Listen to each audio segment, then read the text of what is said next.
Hello everyone, this is Mayank Nagpal and you are watching your own YouTube channel inspire for you guys. आज के session में हम लोग discuss करने वाले हैं पी ब्लॉक ग्रुप 15 एलिमेंट्स। यानी हम इस पी ब्लॉक को पूरे पी ब्लॉक को ग्रुप वाइज कवर करेंगे। यानी आज की वीडियो में हम ग्रुप 15 के एमसीक्यूज क्वेश्चन और असर्शन रीजन को डिस्कस करेंगे और नेक्स्ट वीडियो यानी पार्ट 2 में हम ग्रुप 16 डिस्कस करेंगे एंड सो ऑन। इस तरीके से ग्रुप 17 और 18 नेक्स्ट वीडियोस में आपको मिलता रहेगा, पार्ट 1, पार्ट 2 एंड पार्ट 3 की फॉर्म में। चलिए करते हैं स्टार्ट। तो सबसे पहले हम लोग जो स्टार्ट करते हैं, हमारे पास फर्स्ट क्वेश्चन आता है bond dissociation enthalpy of EH। E for group 15 element. E यहां पर क्या है, ग्रुप 15 एलिमेंट को शो कर रहा है कि बॉन्ड डिसोसिएशन एंथैल्पी EH की जो है इज गिवन बिलो। इनकी बॉन्ड डिसोसिएशन एंथैल्पी आपको ये दी गई है।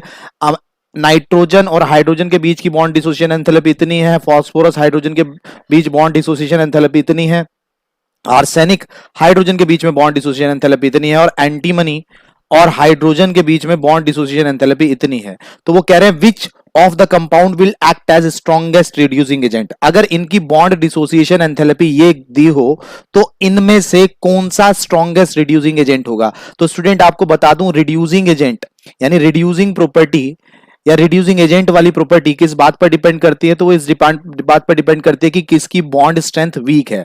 जिसकी बॉन्ड स्ट्रेंथ जितनी ज्यादा वीक होगी, बॉन्ड डिसोसिएशन एंथैल्पी जितनी कम होगी, या मैं बोलूं बॉन्ड स्ट्रेंथ जितनी ज्यादा वीक होगी, वो उतना अच्छा रिड्यूसिंग एजेंट होगा। तो आप खुद बताइए कि इसके अंदर अगर हम यहां ऑप्शन में जाएं तो कौन सा सबसे कम बॉन्ड स्ट्रेंथ किसकी है, एंटीमनी के हाइड्राइड की है। तो इसका मतलब जिसकी बॉन्ड स्ट्रेंथ वीक वो उसके बॉन्ड जल्दी से टूटेंगे, जिसके बॉन्ड जल्दी ब्रेक होंगे वो अच्छी तरीके से रिड्यूसिंग एजेंट की प्रॉपर्टी शो करेगा। ठीक है, तो यहां पर राइट ऑप्शन जो हमारा होगा वो डी होगा, और इसका रीजन है due to lesser bond dissociation enthalpy. जिसकी बॉन्ड डिसोसिएशन एंथैल्पी कम होती है वो बहुत अच्छा रिड्यूसिंग एजेंट होता है। नेक्स्ट क्वेश्चन की ओर बढ़ते हैं। आपसे कहता है on heating lead nitrate forms oxide of nitrogen and lead the oxide formed are. यानी अगर आप लेड नाइट्रेट को, मींस लेड नाइट्रेट का मतलब PbNO3 के ट्वाइस को आप हीट करते हो तो आपको एज अ प्रोडक्ट क्या मिलेगा। तो आपको पता होना चाहिए जब भी हम नाइट्रेट को हीट करते हैं तो एक प्रोडक्ट तो हमें NO2 मिलेगा ही मिलेगा। तो यहां पर जो प्रोडक्ट मिलता है लेड ऑक्साइड मिलता है, NO2 मिलता है, और साथ में यहां पर क्या रिलीज होगा, और बचा हुआ ऑक्सीजन रिलीज हो सकता है। तो इन शॉर्ट यहां पर हमारा कौन सा ऑप्शन सही जाएगा कि लेड नाइट्रेट को जब हम हीट करेंगे तो लेड ऑक्साइड मिलेगा और नाइट्रोजन डाइऑक्साइड मिलेगा। तो ऑप्शन बी हमारा यहां पर बिल्कुल राइट होगा। आगे बढ़ते हैं नेक्स्ट क्वेश्चन की ओर। तो नेक्स्ट क्वेश्चन हमारा क्या है वो देखते हैं। तो विच of the following element does not show allotropy. Group 15 में ऐसा कौन सा एलिमेंट है जो एलोट्रोपी शो नहीं करता है। तो ग्रुप 15 में सारे एलिमेंट एलोट्रोपी शो करते हैं, किसको छोड़कर, नाइट्रोजन को छोड़कर। तो नाइट्रोजन एलोट्रोपी शो नहीं करता। नेक्स्ट क्वेश्चन की ओर जाते हैं बच्चों। Maximum covalency of nitrogen. बच्चों नाइट्रोजन की कोवेलेंसी कितनी होती है। कोवेलेंसी का मतलब कि कितने शेयरिंग कर रहा है, वो कितने शेयर कर रहा है, यानी हम वो कितने बॉन्ड बना रहा है। तो नाइट्रोजन बेसिकली अगर मैं किसी भी मॉलिक्यूल में देखूं तो 3 बॉन्ड तो अपने बनाता ही है, लेकिन उसके पास एक लोन पेयर भी होता है। तो वो लोन पेयर डोनेट करके, जैसे H+ को ये अपना लोन पेयर डोनेट कर सकता है कोऑर्डिनेट बॉन्ड की फॉर्म में। तो इस तरीके से अगर हम देखें तो नाइट्रोजन बेसिकली कितने बॉन्ड फॉर्म कर सकता है, 4। इसलिए नाइट्रोजन की कोवेलेंसी कितनी होगी, 4। आगे बढ़ते हैं। नेक्स्ट क्वेश्चन है विच of the following statement is wrong. इनमें से कौन सा स्टेटमेंट रॉन्ग है। तो कौन सा स्टेटमेंट रॉन्ग है वो देखते हैं। तो वो कह रहा है single and nitrogen bond is stronger than phosphorus single phosphorus bond. यानी नाइट्रोजन बॉन्ड ये स्ट्रॉन्ग होता है, और जबकि फॉस्फोरस बॉन्ड वीक होता है। वो फर्स्ट स्टेटमेंट में ये कह रहे हैं। तो मैं आपको बता दूं कि नाइट्रोजन के बीच में बनने वाला जो बॉन्ड होता है वो वीक होता है। रीजन क्यों वीक होता है, तो नाइट्रोजन का साइज बहुत छोटा होता है, इलेक्ट्रॉन डेंसिटी ज्यादा होती है। इलेक्ट्रॉन डेंसिटी ज्यादा होने की वजह से नाइट्रोजन का एक एटम दूसरे एटम को क्या करता है, रिपेल करता है, और रिपेल की वजह से बॉन्ड हो जाते हैं वीक। इस रिपल्शन की वजह से बॉन्ड वीक हो जाते हैं। तो नाइट्रोजन के बीच में बनने वाले बॉन्ड स्ट्रॉन्गर ना होके क्या होते हैं, वीक होते हैं। रीजन क्या है, तो नाइट्रोजन का साइज छोटा होता है, इलेक्ट्रॉन डेंसिटी क्या होती है, ज्यादा। जिसका साइज छोटा होगा इलेक्ट्रॉन डेंसिटी ज्यादा होती है, जिसकी वजह से एक नाइट्रोजन का एटम दूसरे नाइट्रोजन को रिपेल करता है, रिपल्शन की वजह से बॉन्ड वीक होते हैं। तो वो कह रहा है इनमें से कौन सा स्टेटमेंट रॉन्ग है। तो फर्स्ट स्टेटमेंट ही रॉन्ग है, मींस हमारा फर्स्ट आंसर है इसका। आगे जाते हैं तो नेक्स्ट क्वेश्चन की ओर बढ़ते हैं। आगे आपसे कह रहा है a brown ring is formed in the ring test for nitrate ion, it is due to the formation of. Guys हमें पता है कि नाइट्रेट आयन के कन्फर्मेटरी टेस्ट कौन सा होता है, ब्राउन रिंग टेस्ट होता है। वो कह रहे हैं ब्राउन रिंग टेस्ट में ऐसा क्या कौन सा कंपाउंड बनता है, तो ब्राउन रिंग की जो रिएक्शन होती है, आयोनिक रिएक्शन होती है कि नाइट्रेट आयन जब आयरन Fe2+ और एसिड की प्रेजेंस में आपस में ट्रीट करते हैं तो ये बाय प्रोडक्ट क्या बनाते हैं, नाइट्रोजन मोनोऑक्साइड बनाते हैं, 3Fe2+ बनाते हैं और साथ में 2H2O बनाते हैं।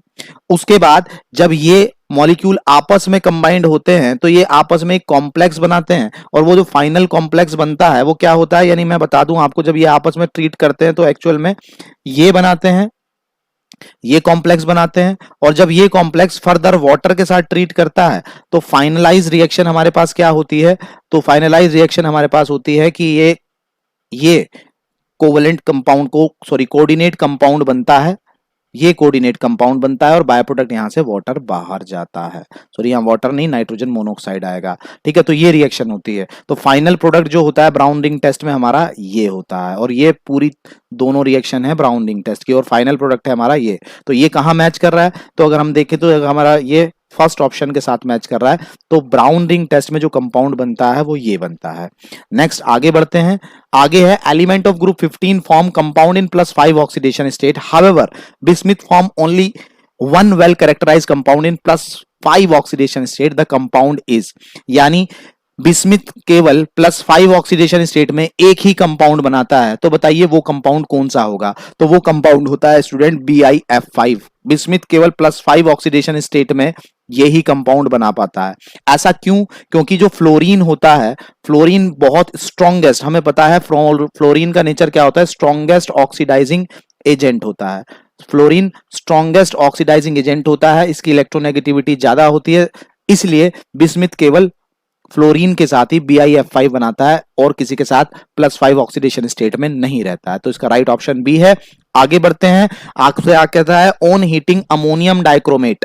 अमोनियम डाइक्रोमेट क्या होता है, तो अमोनियम डाइक्रोमेट होता है ये, अमोनियम डाइक्रोमेट होता है आपका Cr2O7, ये आपका अमोनियम डाइक्रोमेट होता है। वो कह रहा है अमोनियम डाइक्रोमेट को हीट करने पर या फिर बेरियम एजाइड, तो बेरियम एजाइड होता है आपका BaN3 का होल ट्वाइस, इसको हीट करने पर क्या मिलता है, तो इन दोनों को हीट करने पर एक कॉमन चीज मिलती है, दैट इज नाइट्रोजन गैस। जब हम अमोनियम डाइक्रोमेट को हीट करेंगे तो रिएक्शन का प्रोडक्ट होता है Cr2O7 + 4H2O और जब हम बेरियम अजाइड को हीट करेंगे तो उसका प्रोडक्ट होता है बेरियम + N2 3N2। तो यहां पर कॉमन प्रोडक्ट क्या है, नाइट्रोजन। तो इसका राइट ऑप्शन क्या जाएगा, N2 इन बोथ केसेस। दोनों केसेस में हमें क्या मिलती है, नाइट्रोजन मिलती है और ये हमारी रिएक्शंस हो जाती हैं। आगे बढ़ते हैं। नेक्स्ट क्वेश्चन नंबर 9 में कहता है in the preparation of HNO3 के प्रिपरेशन में वी गेट NO, हम क्या मिल रहा है, हमें नाइट्रोजन मोनोऑक्साइड गैस मिलती है by catalytic oxidation of ammonia. जब हम कैटालाइटिक ऑक्सीडेशन करते हैं अमोनिया का, तो बताइए the moles of NO produced by the oxidation of 2 moles of ammonia. अगर 2 मोल अमोनिया से, बताइए वो कह रहा है कि 2 मोल अमोनिया से 2 मोल्स अमोनिया से बताइए नाइट्रोजन मोनोऑक्साइड कितने मोल्स मिलेगा, कितने मोल्स नाइट्रोजन ऑक्साइड मिलेगा। तो पहले मैं आपको रिएक्शन करके दिखा देता हूं कि यहां पर जब अमोनिया रिएक्ट करता है, यानी कैटालाइटिक ऑक्सीडेशन मींस ऑक्सीजन के साथ रिएक्ट करता है कैटलिस्ट की प्रेजेंस में, प्लेटिनम या रुथेनियम की प्रेजेंस में, ठीक है, नियर अबाउट 500 केल्विन टेम्परेचर पर और 9 बार प्रेशर पर, तो हमें बाय प्रोडक्ट मिलता है 4 नाइट्रोजन मोनोऑक्साइड + 6H2O। अब वो पूछ रहा है कि कितने मोल नाइट्रोजन मोनोऑक्साइड बनेगा। देखिए 4 मोल अमोनिया से 4 मोल नाइट्रोजन मोनोऑक्साइड बनता है, लेकिन हमसे क्वेश्चन में कितना पूछा है, 2 मोल अमोनिया से कितना बनेगा। जब 4 मोल अमोनिया से 4 मोल अमोनिया से 4 मोल नाइट्रोजन मोनोऑक्साइड बनता है तो 2 मोल अमोनिया से कितना नाइट्रोजन मोनोऑक्साइड बनेगा, उसी रेशियो में बनेगा, यानी 2 मोल नाइट्रोजन मोनोऑक्साइड बनेगा। तो इसका मतलब राइट ऑप्शन हमारा कौन सा होगा, ए होगा। नेक्स्ट बढ़ते हैं आगे की ओर। The oxidation state of central atom in the anion of compound NaH2PO2 will be. इस मॉलिक्यूल के अंदर एनायन अगर हम निकालें तो एनायन में सेंट्रल एटम पर कितना ऑक्सीडेशन स्टेट है, तो जब हम इसे ब्रेक करेंगे तो ये ब्रेक होगा Na+ और बाय प्रोडक्ट ये एनायन की फॉर्म में देगा H2PO2 माइनस, यानी एनायन ये मिला। अब एनायन का सेंट्रल एटम कौन है, ये फॉस्फोरस, तो वो कह रहा है कितना ऑक्सीडेशन स्टेट में होगा, तो आप निकाल लीजिए। हाइड्रोजन का 1 ऑक्सीडेशन स्टेट होता है +2, फॉस्फोरस को x माना, -2 इंटू ऑक्सीजन का -2 होता है इंटू 2 इक्वल टू -1। इसको जब हम ऑल ओवर सॉल्व करके लाओगे आप, तो इसको सॉल्व करने के बाद इसका कितना ऑक्सीडेशन स्टेट आएगा, तो सॉल्व करने के बाद ऑक्सीडेशन स्टेट आएगा 1, मींस आपका आंसर होगा +1। ठीक है, आगे बढ़ते हैं क्वेश्चन नंबर 11 की ओर। आपसे कहता है chlorine react with excess of ammonia to form, यानी जब क्लोरीन अमोनिया के साथ रिएक्ट करता है तो बताइए क्या बनता है। तो स्टूडेंट मैं आपको बता दूं, जब क्लोरीन अमोनिया के साथ ट्रीट करता है, एक्सेस ऑफ अमोनिया के साथ, यहां दो केस बनते हैं, अमोनिया एक्सेस में है या क्लोरीन एक्सेस में है। तो जब अमोनिया एक्सेस में होता है और क्लोरीन अमोनिया के साथ रिएक्ट करता है तो हमें बाय प्रोडक्ट नाइट्रोजन और अमोनियम क्लोराइड मिलता है। तो इसका ऑप्शन कौन सा राइट जाएगा, सी ऑप्शन इसका राइट होगा। आगे बढ़ते हैं, which of the following order is correct as per basic character. देखिए बेसिक करेक्टर किस बात पर डिपेंड करता है, तो बेसिक करेक्टर डिपेंड करता है कि जो अपना लोन पेयर जितनी जल्दी डोनेट कर देगा उसमें बेसिक करेक्टर उतना ज्यादा होगा। और लोन पेयर सबसे पहले डोनेट कौन करता है, जिसकी इलेक्ट्रॉन डेंसिटी ज्यादा होती है। जिस मॉलिक्यूल की इलेक्ट्रॉन डेंसिटी हाई होगी वो इजीली अपना लोन पेयर डोनेट करेगा, और जो अपना लोन पेयर जितनी जल्दी डोनेट करेगा उसका बेसिक करेक्टर उतना ही ज्यादा होगा। तो अगर मैं अमोनिया की बात करता हूं, मैं फॉस्फीन की बात करता हूं, मैं आर्सेनिक हाइड्राइड की बात करता हूं, मैं एंटीमनी हाइड्राइड की बात करता हूं, तो सबके पास एक एक लोन पेयर होता है, लेकिन इलेक्ट्रॉन डेंसिटी किसकी ज्यादा होती है, नाइट्रोजन की, क्योंकि नाइट्रोजन का साइज छोटा होता है, इलेक्ट्रॉन डेंसिटी ज्यादा होती है, जिसकी वजह से ये इजीली अपना इलेक्ट्रॉन पेयर डोनेट करेगा। और अगर ये इजीली इलेक्ट्रॉन पेयर डोनेट करेगा तो सबसे ज्यादा बेसिक करेक्टर अमोनिया के अंदर ही होगा। इसलिए सबसे राइट ऑप्शन इसका कौन सा होगा, बी इसका राइट ऑप्शन हो जाएगा। आगे बढ़ते हैं क्वेश्चन नंबर 13 पर। तो आपसे कहता है tendency to show -3 oxidation state decreases from nitrogen to bismuth in group 15Y, यानी नाइट्रोजन है, फास्फोरस है, आर्सेनिक है, एंटीमनी है, बिस्मिथ है। अगर हम ऊपर से नीचे की ओर चलें तो -3 ऑक्सीडेशन स्टेट ये शो नहीं करते हैं, नीचे वाले -3 ऑक्सीडेशन स्टेट शो नहीं करते हैं। क्यों, तो देखो ऊपर से नीचे जाने पर मेटालिक करेक्टर इंक्रीज होता है, फर्स्ट पहली बात, ऊपर से नीचे जाने पर यहां पर मेटालिक करेक्टर बढ़ता है, बिस्मिथ टिपिकल मेटल होता है। दूसरा, जब हम ऊपर से नीचे जाते हैं तो यहां पर डी और एफ सब शेल भी इन्वॉल्व हो जाते हैं, और डी और एफ सब शेल इन्वॉल्व होने की वजह से जो एस सब शेल है वो न्यूक्लियस से प्रॉपर बॉन्डिंग में आ जाता है, जिसकी वजह से एस बॉन्डिंग में पार्टिसिपेट नहीं करता है, और जिसकी वजह से जब एस न्यूक्लियस से अटैच हो जाएगा और बॉन्डिंग में पार्टिसिपेट नहीं करेगा तो इस प्रोसेस को बोला जाता है इनर्ट पेयर इफेक्ट। इस कंडीशन को बोला जाता है इनर्ट पेयर इफेक्ट। तो जनरली कि हम ये कहें कि नीचे वाले मॉलिक्यूल -3 वाले कंपाउंड नहीं बनाते हैं या -3 में ज्यादा एग्जिस्ट नहीं करते हैं, तो उसका रीजन है इनर्ट पेयर इफेक्ट। ठीक है, आगे बढ़ते हैं क्वेश्चन नंबर 14 की ओर। Nitrogen does not pentahalide due to, यानी डज नॉट फॉर्म होगा यहां पर, ये कंप्लीट ये होगा, nitrogen does not form pentahalides. Nitrogen pentahalides नहीं बनाता है, क्यों, तो बच्चों नाइट्रोजन पेंटाहेलाइड्स इसलिए नहीं बना पाता है क्योंकि पेंटाहेलाइड बनाने के लिए वो +5 ऑक्सीडेशन स्टेट चाहिए, और +5 ऑक्सीडेशन स्टेट में वो नहीं जा सकता है क्योंकि उसके पास डी ऑर्बिटल की एब्सेंस होती है।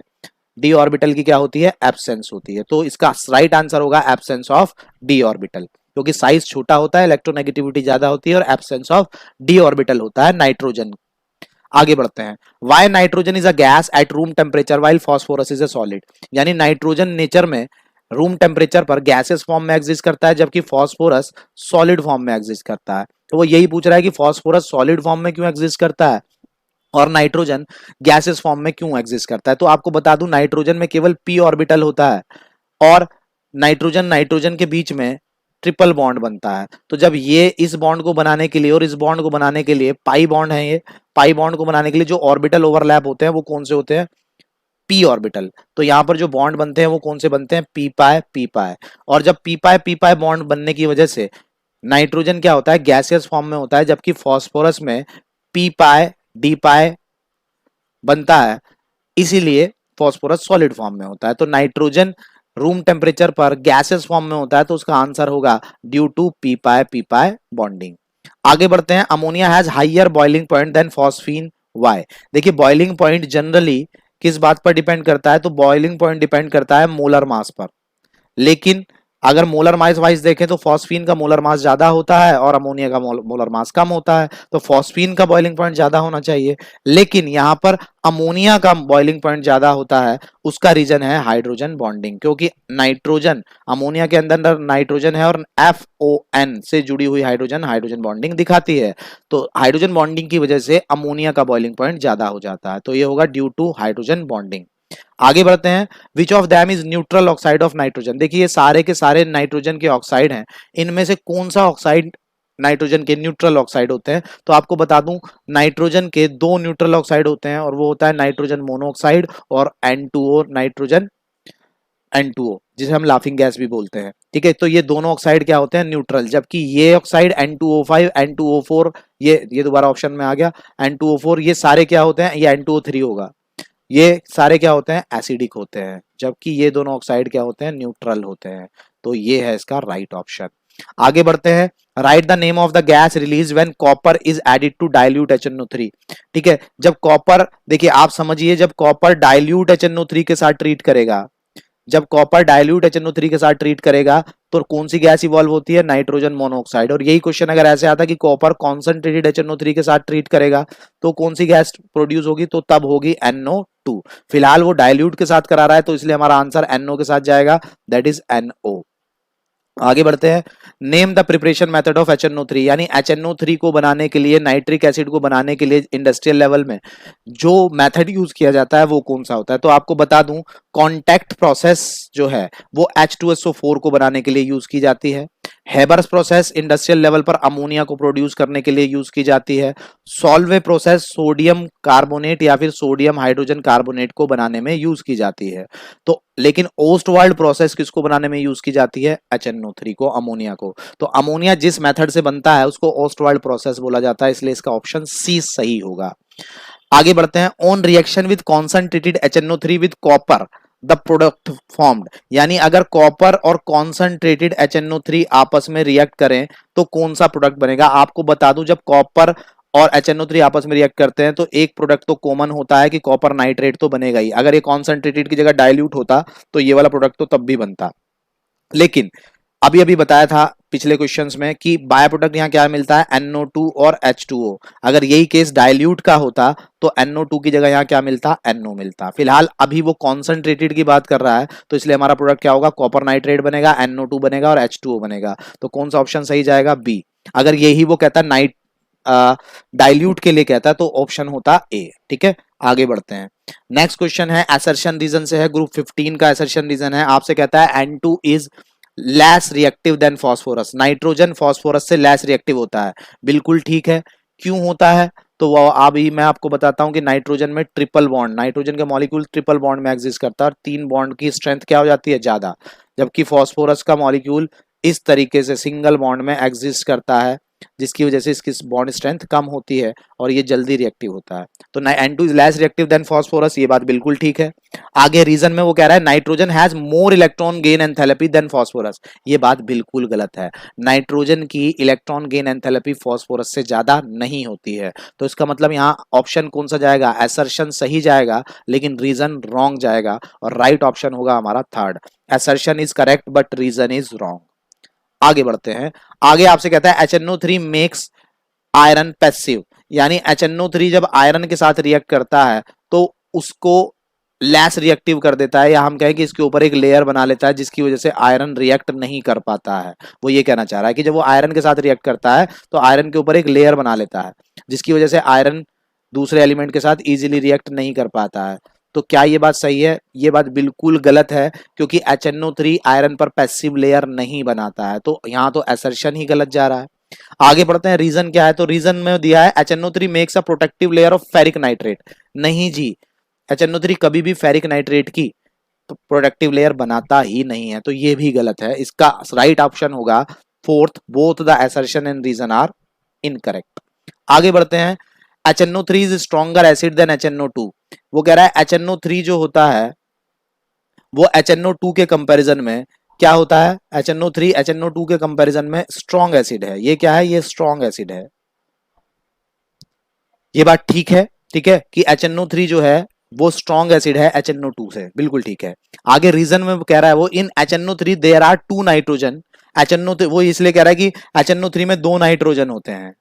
वो कह रहा है HNO3 में 2 नाइट्रोजन होते हैं to oxygen bond. HNO3 there are 2 nitrogen to oxygen bond whereas in HNO2 there is only 1।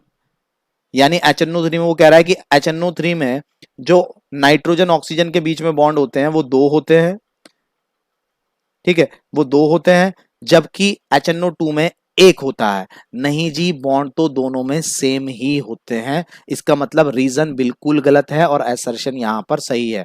HNO3 और HNO2 की जब हम स्ट्रक्चर बनाते हैं तो दोनों में सिमिलर बॉन्ड्स होते हैं, लेकिन एक बॉन्ड नहीं होता है नाइट्रोजन ऑक्सीजन के बीच में। इसलिए हमारा ऑप्शन क्या होगा कि असर्शन तो राइट है और रीजन बिल्कुल ही गलत है, तो इसका आंसर होगा assertion is correct but reason is incorrect. आगे बढ़ते हैं। Moist ammonia gas is dried over quick lime. वो कह रहा है कि जो मॉइस्ट अमोनिया होती है, मॉइस्ट अमोनिया का मतलब अगर अमोनिया में थोड़ा सा वेपर या मॉइस्चर की प्रेजेंस है तो मॉइस्ट अमोनिया क्या हो जाएगी, अमोनियम हाइड्रोक्साइड। तो ये जो है, ये अगर इसके साथ क्विक लाइम डाल दिया जाए, क्विक लाइम में इसको के कांटेक्ट में आ जाए तो ये क्या हो जाती है, ड्राई हो जाती है, सूख जाती है। ये बात बिल्कुल ठीक है कि मॉइस्ट अमोनिया जब क्विक लाइम के साथ ट्रीट करती है तो ये ड्राई हो जाती है, ठीक है। Reason, quick lime easily react with ammonia than concentrated HNO3। इसका रीजन ये बता रहे हैं कि क्विक लाइम जो होता है वो इजीली रिएक्ट कर जाता है अमोनिया से कॉन्सेंट्रेटेड HNO3 के साथ। भाई ये तो कहीं से कहीं तक मैच ही नहीं हो रहा है, ये तो कंडीशन ही नहीं है, ठीक है। तो इसका मतलब क्या है, जब ये कंडीशन नहीं है तो रीजन तो हमारा हो जाएगा बिल्कुल गलत और असर्शन हो जाएगा बिल्कुल ठीक। तो राइट ऑप्शन हमारा कौन सा होगा, थर्ड होगा। आगे बढ़ते हैं क्वेश्चन नंबर 24 की ओर। वो कह रहा है in the synthesis of ammonia by Haber process. Ammonia Haber process के थ्रू जब बनाते हैं, the mixture of potassium and aluminium oxide can be used as a promoter. ये बात बिल्कुल ठीक है कि जब अमोनिया बनाया जाता है तो Al2O3 और पोटेशियम K2O ये दोनों ऑक्साइड कैसे काम करते हैं, प्रमोटर्स की तरह काम करते हैं। ये बिल्कुल बात ठीक है, ठीक है। आगे वो कह रहा है रीजन जो दे रहा है, promoters enhance the activity of catalyst. ये भी बात ठीक है, प्रमोटर्स वो होते हैं जो कैटलिस्ट की एक्टिविटी को एनहेंस कर देते हैं, इंक्रीज कर देते हैं।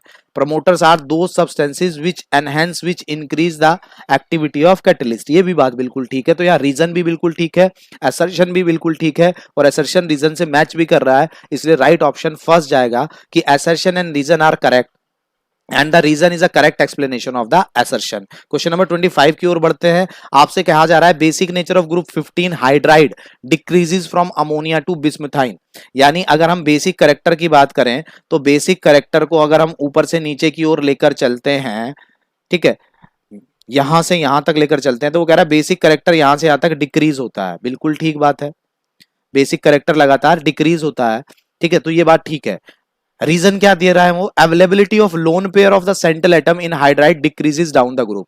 अवेलेबिलिटी का अभी अभी मैंने ये ऐसा क्वेश्चन एक पहले भी आया था, मैंने कहा था कि लोन पेयर तो सब पे होता है, लेकिन लोन पेयर में इलेक्ट्रॉन डेंसिटी किसकी सबसे ज्यादा होती है, इलेक्ट्रॉन डेंसिटी ज्यादा होती है नाइट्रोजन की। ऊपर से नीचे चलते चलते इलेक्ट्रॉन डेंसिटी कम होने लगती है, यानी अवेलेबिलिटी कम होने लगती है, इलेक्ट्रॉन डेंसिटी कम होने लगती है, जिसकी वजह से बेसिक करेक्टर भी डिक्रीज होता चला जाता है। तो यहां पर असर्शन भी बिल्कुल सही है और रीजन भी बिल्कुल सही है, यानी रीजन असर्शन का राइट एक्सप्लेनेशन जा रहा है, इसलिए ऑप्शन होगा फर्स्ट, ठीक है। तो पहला ऑप्शन बिल्कुल ठीक होगा। तो ग्रुप 15 में हम लोगों ने नियर अबाउट 25 क्वेश्चंस को आज डिस्कस किया है, जिसमें से 20 क्वेश्चंस एमसीक्यू के थे और 5 क्वेश्चन असर्शन रीजन के थे। इसी तरीके से हम नेक्स्ट वीडियो में ग्रुप 16 के क्वेश्चन डिस्कस करेंगे। पार्ट 3 में हम ग्रुप 17 और पार्ट 4 में हम ग्रुप 18 डिस्कस करेंगे। तो पर ग्रुप के हिसाब से नियर अबाउट हम इस चैप्टर के अंदर 100 क्वेश्चंस के आसपास डिस्कस कर लेंगे, क्योंकि इस चैप्टर का वेटेज बोर्ड में बहुत ज्यादा है, नियर अबाउट 10 मार्क्स का है। तो इस तरीके से हम बहुत अच्छे से इस चैप्टर को कवर कर सकते हैं। मिलता हूं आपसे नेक्स्ट वीडियो में। Thank you very much. अगर कोई डाउट या क्वेरी है तो आप मुझे कमेंट बॉक्स में डाल सकते हैं या फिर आप मुझसे पर्सनली भी कांटेक्ट कर सकते हैं। हाँ, एक बात और कि आप इस वीडियो को ज्यादा से ज्यादा शेयर करें ताकि इस वीडियो का बेनिफिट वो स्टूडेंट भी उठा सकें जो इसको कैपेबल हैं या जो इसके लिए एबल हैं। मिलता हूं आपसे नेक्स्ट वीडियो में। Thank you very much.